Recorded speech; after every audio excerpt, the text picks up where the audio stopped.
Okay, everybody, this then is the story of Goldilocks and the Three Bears, and this is how it actually went down.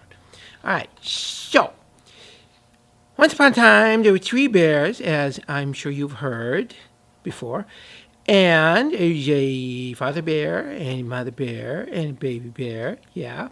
He wasn't really a baby bear or anything, like he was old enough. He may have been like, I don't know, a toddler bear, or perhaps an older bear in the preschool demographic, as we like to call it.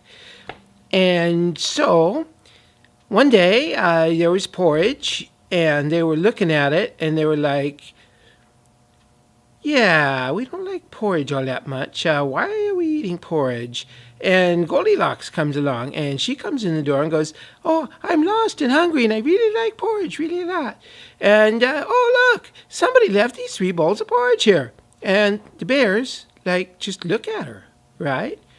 And she's like, oh, they've been left all alone by themselves, and I wonder if the owners are nearby, and maybe I could eat some. And she starts eating, right? And, the bears are looking at her. And then she's, ignoring them. And then Father Bear finally says, little girl, we're standing right here. We're here at the table with you. And she's all like, oh, this porridge is too hot. And this porridge is too cold. And this porridge is probably just right. And the baby bear is like, what is going on? And Mother Bear is like, oh, don't be so hard on the little girl. It'll make her tough and stringy when we tear her apart and eat her, what with her intruding in our bear domain. And Father Bear is still like, little girl, we're standing right here. What, are we invisible or something? Do you have one of those diseases where you can't see something, like a mental block against bears?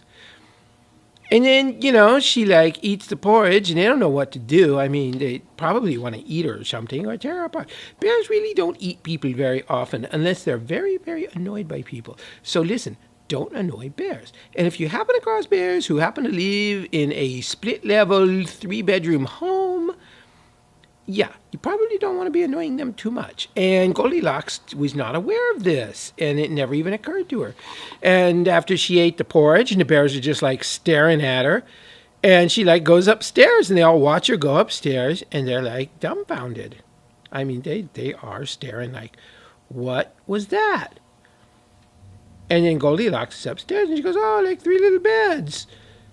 And then she stops and thinks and goes hey, wait a minute. There were bears down there living in a house, split level. They probably didn't build this place. Bears don't have enough job money to usually buy a house. I wonder what happened to the original occupants. And she pulls the sheet off Baby Bear's bed and finds the original occupant of the bed in little tiny pieces, kind of mummifying there on the bed. It's pretty horrible, yeah.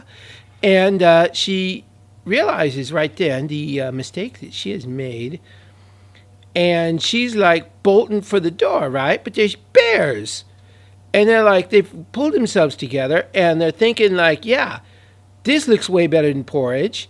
And so Goldilocks is out that window and down the floor. She boom.